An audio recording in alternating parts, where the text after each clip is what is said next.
Ladies and gentlemen, welcome to another podcast of Authentic Sound Podcast. And Stefan is waving at you. And if you watch this podcast on Substack, you have a tier level there where you see the video, or on Patreon, you will see that he is wearing like a beautiful T-shirt, which actually has the Authentic Sound logo. So Stefan, congratulations for that. I don't even have a T-shirt like that. Thank you. I'm the first one in the world. Yeah, we will maybe make more of these. Who knows in the future? But that looks great. I have to say, thank you. Fantastic. So today, it was a good designer. Yeah, we have a perfect designer. Talking about design, we have created or prepared an awesome podcast. I think for you, we are going to talk about the Beethoven Waldstein Sonata, which is, of course, I think a sonata that every one of you knows very well. And we are doing that. This podcast is launched the 9th of February, if I calculated right. So don't shoot at the pianist, literally, if it's a miscalculation. But I think it's the 9th of February. That's also the date for the release of the Kickstarter for Volume 2 of our Beethoven Keyboard Works. So I have here the box for those of you who are watching, the beautiful yellow box number 1. These are 9 CDs with the early keyboard works by Beethoven, piano works if you want. Alberto finished the second box. He's working on the third box, in fact. And so you'll have another 8 CDs that will be launched in February 9th for 30 days on Kickstarter. So check it out. I will put a link in the description boxes everywhere where this podcast is published, because you don't want to miss that. The Waldstein is in that second box. I mean, we are, of course, now in the middle period of Beethoven's creative life, and there you have the Waldstein. We're going to talk about that sonata today in a comparison, also single beat, whole beat. For those of you who are new, single beat is a modern way of using the metronome. One tick represents the note value of the metronome. That's what we call single beat. And whole beat is what we believe and what we think very strongly that was the historical use of the metronome, where it actually have the back and forth swing of the metronome that you take as one. So basically, as a pendulum is actually calculated today by physicists. So that, of course, gives you a totally different tempo, as you can imagine. We are going to compare in this episode Alberto Sanna's performance of the Waldstein with that as recorded by Daniel Barenboim. And that will be very interesting because the faster performances, Barenboim is not really in single beat, but he is like trying his best and it's very impressive. He's very fast. It results, the Waldstein, or it becomes like a very rhythmical piece. And if you go from single beat then, or kind of single beat-ish performance to whole beat, yeah, you have to adjust. We're going to take you through all these things and whatever, talk about the Waldstein, talk about the character of the piece, the nickname, pedal use, everything as usual you will get in this episode. So that was my introduction, Stefan. Hopefully not too long as usual. As long as usual, I would say. We can discuss if it is too long or too short, but it's all right. Yeah, just to continue the advertisement a little bit, of course. We tried to do some merch with a company, and it only took us about 3 or 4 months to receive the product.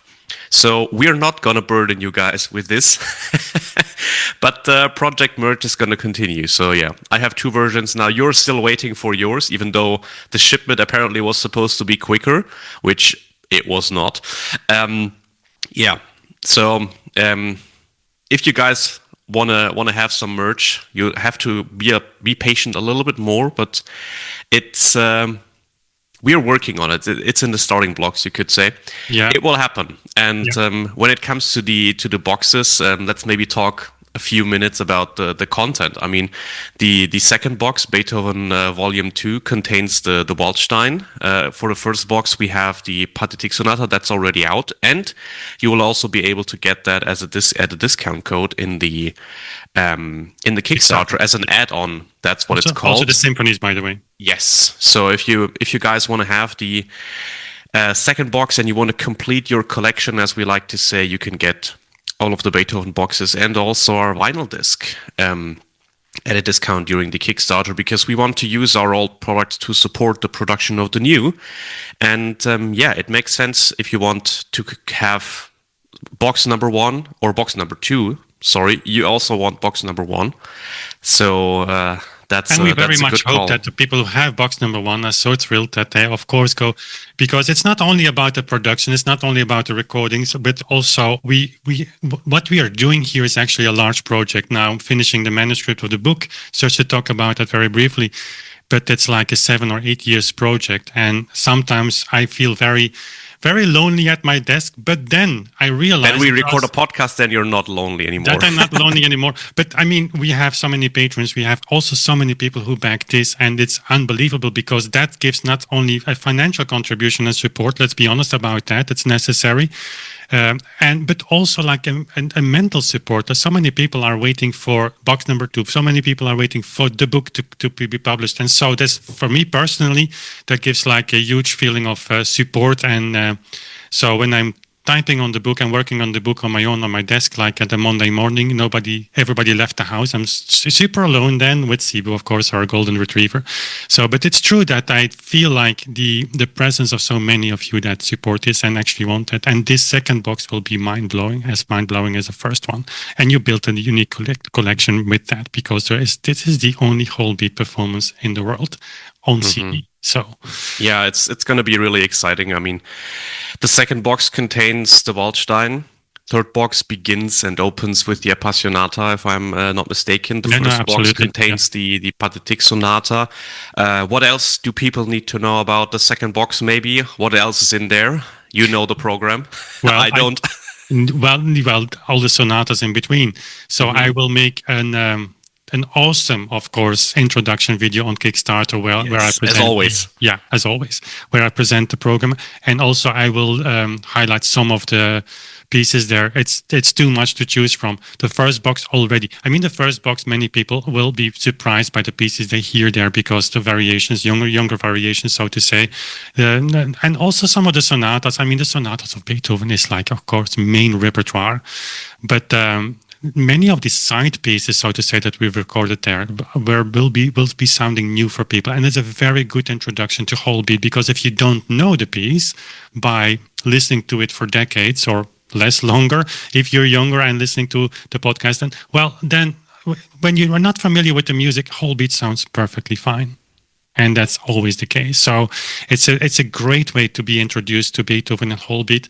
The second box will have, of course, the bigger sonatas. The Opus 31 is there completely, and a lot of variations there, the Eroica variations and what have you. And indeed, Alberto is now recording the third box already. That will be for next year in February. And that will contain all the later sonatas, the Hammerklavier, the Diabelli variations. It's actually mind-blowing. And then that guy will have played all the keyboard works, all the piano works of Beethoven, everything. I mean, that's something, right? So let's support this guy and support the project. I would say head over to Kickstarter if after watching this podcast or listening to this podcast, of course, and then you can see if it's something for you. But I'm sure it will be. So and if the Kickstarter is over, you head over to authenticsound.org and you still buy our products. Of course, and maybe we are already done with the third box. Who knows? Stefan, I mean, if we want to continue the ad break a little bit, we now also have the complete WTC, the Wohltemperierte Klavier by Bach, played on clavichord by you. Mine arrived yesterday, by the way, my second book, so I will listen to that. I now have it on my shelf as well. You don't see it right now because I still have to arrange this room to look nice. And also with some lights, but that's if people want to check that out. It's just how professional of you. Yeah, it's true. You had one job. One job is bringing that second book to. Yeah, I know. I know. I'm sorry.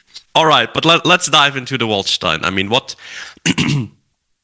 do we want to talk about with the Waldstein? I mean, we have, as we said, a recording by our friend Alberto that's going to be in the second box, and we compare that to Daniel Barenboim. And again, just before, as always, the disclaimer: we are not going to talk about Barenboim's recording to say that what he's doing is bad, it's wrong, it's terrible, it's unmusical. No, he's just a high-level example of a modern-day performance, and that's why we take him. And we also switch out the performers, as you might have noticed. So, again, we talked a lot about Lisitsa, we talked about Polini, we are talking about Barenboim now. I mean, it's not about this or that. I mean, what they can do at the piano is absolutely incredible, and they know what they are doing, and they play in a modern, developed style, which, the only question we ask is, how well does that modern performance fit with what is written in the score, and how does it also compare to the existing metronome marks? That's the only questions we ask.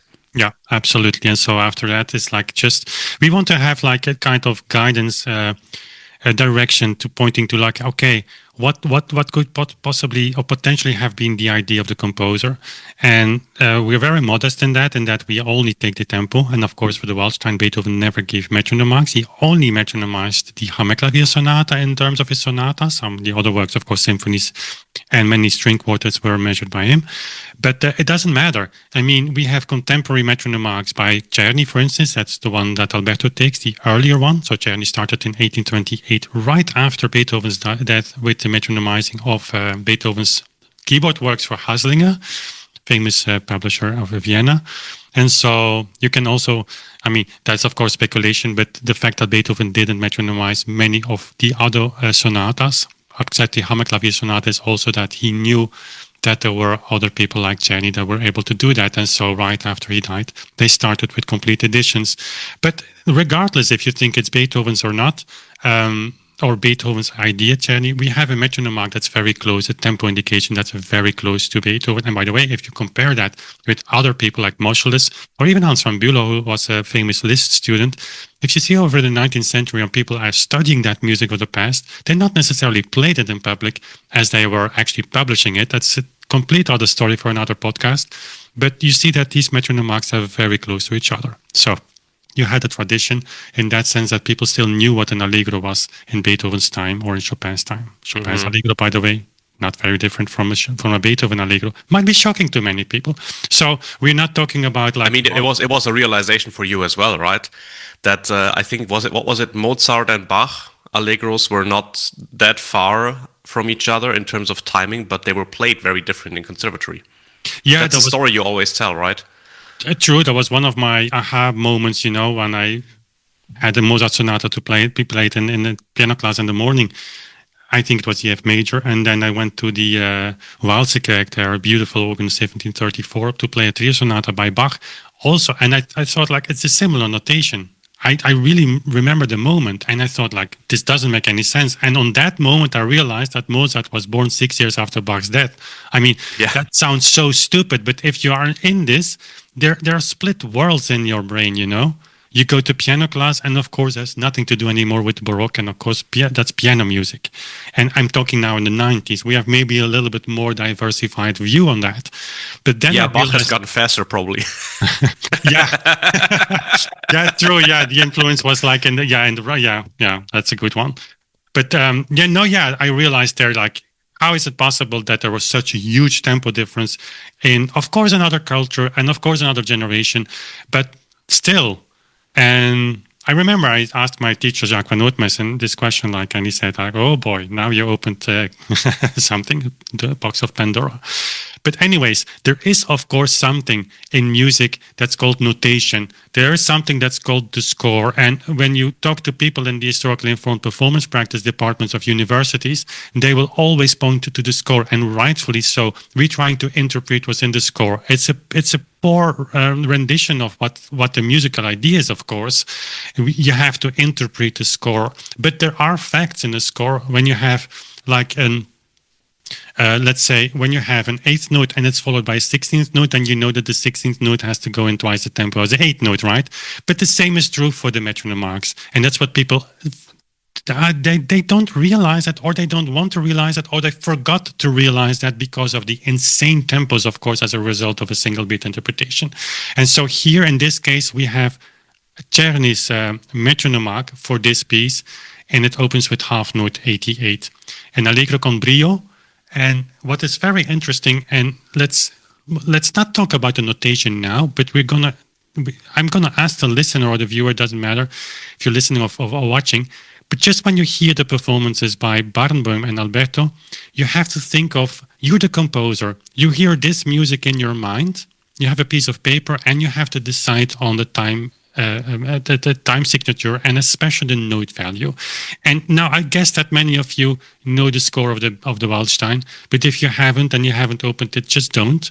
And if you have, it doesn't matter. Just think about what you hear. We will come back on that. And we would also talk about the character a little bit because that's also important.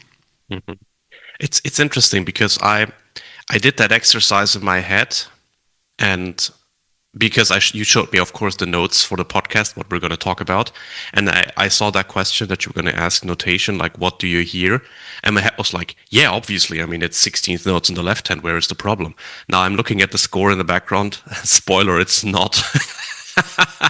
Yeah. So yeah, I mean we're going to talk about that in a second.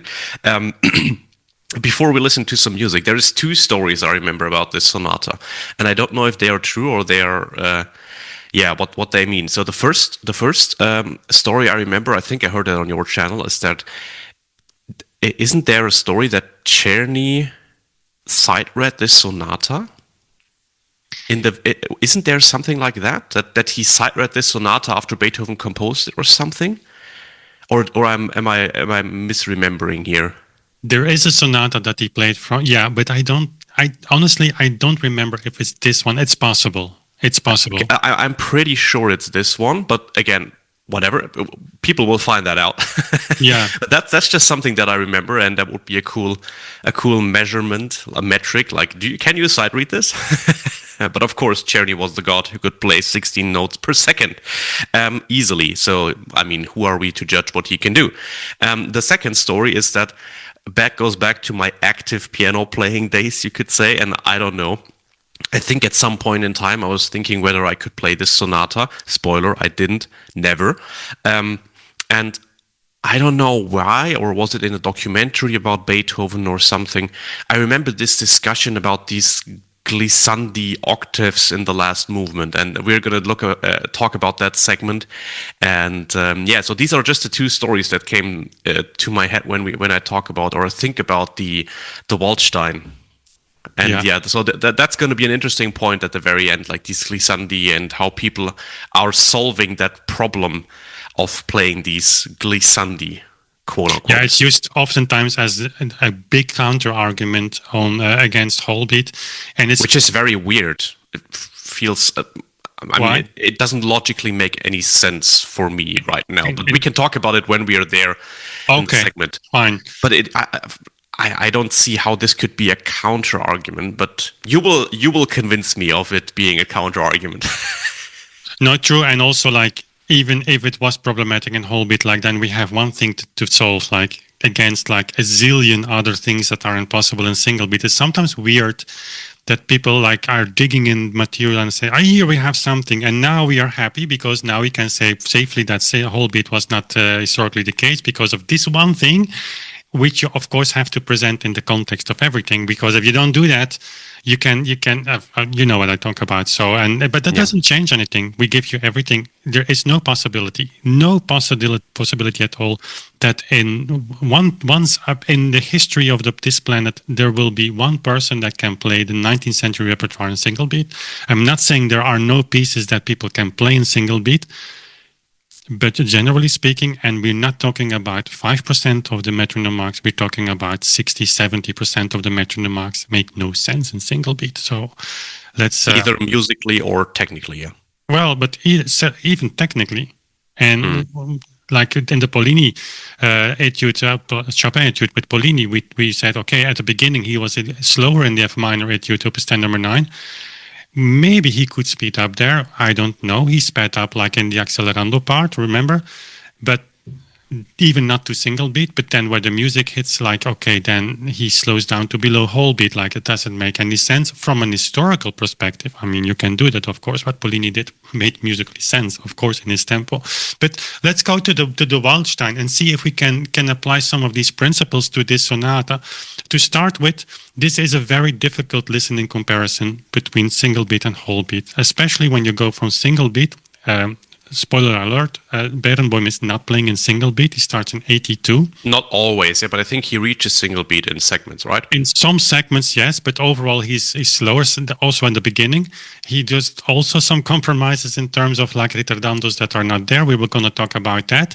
But when you go back to Alberto, this is of course a big difference, because indeed, spoiler alert, like you said, it's written in eighth notes. You won't hear that in Berenboim, but if you go from a very rhythmical, exciting, like super exciting performance, like where the pulses like hammer hits, you know. It's of course difficult when you go to yum, that's something you have to adjust. So we're gonna have Alberto's performance first sometimes, and we will switch it around. But keep in mind when we listen to this first opening segment, the nickname of this sonata is l'Aurora. So that means the dawn. So it's kind of the time we talked about, the time before sunrise. Dawn, yeah. Dawn, yeah. Difficult to pronounce. The first time I saw that word when I looked it up on Wikipedia. I was like, what is he talking about? Yeah. What is that? And then he was like, DAWN. Oh, dawn, you mean? Oh, okay, dawn, now I get it. And so it's I mean, of course, nicknames, we can talk about that, whatever you want. These are very old. This one doesn't go back to Beethoven, but these nicknames came very early on. I mean, oftentimes during his lifetime. But people gave that to this music. And this is a very, very interesting nickname. Why? You can literally see it happen. Like, imagine the moment where you're sitting, and not many people will see that, but it's worth seeing that. You are in the middle of darkness on a countryside, and then when there is one moment only when you see that the day is starting. So the transition from night to day, it's like happening suddenly. It's not very, and of course from then you have the sunrise, and this piece is building that so beautifully. Like we start with the first note, and then it's like this mysteriously repeated notes, and then suddenly it builds. You hear birds waking up, and this is this full climax. It goes back to like a beginning point because you're not sure, did I see it well? Did I see really that there's like a line of light very far at the horizon, and it goes again and it builds to a climax? You have to listen from this perspective. It helps a nickname in understanding like, okay, what could Beethoven had in mind when we not technically talk about tempo, but just about the character of the piece. And listen if that is something that you hear in Barenboim's performance or in Alberto's performance. So I don't know if you want to add something to that, Stefan, or we go straight forward to the music. Let's listen.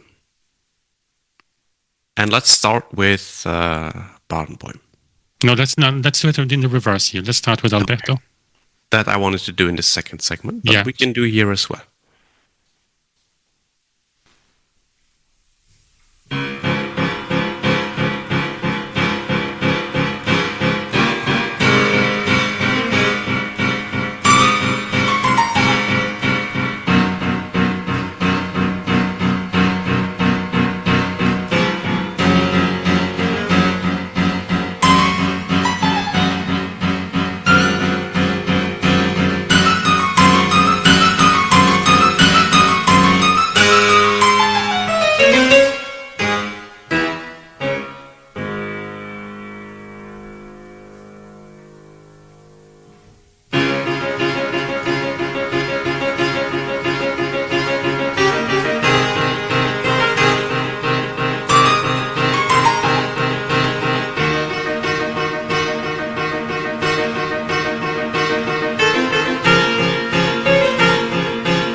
Okay, let's go immediately to Barenboim.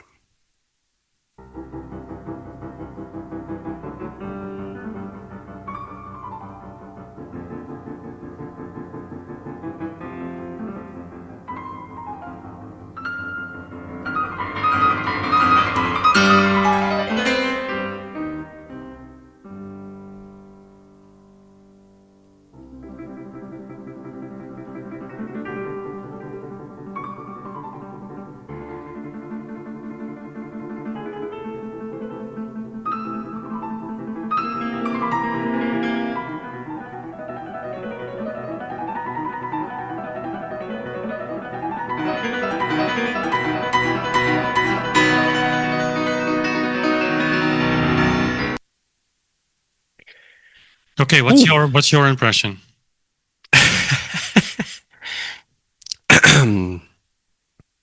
I mean, it's an incredible difference.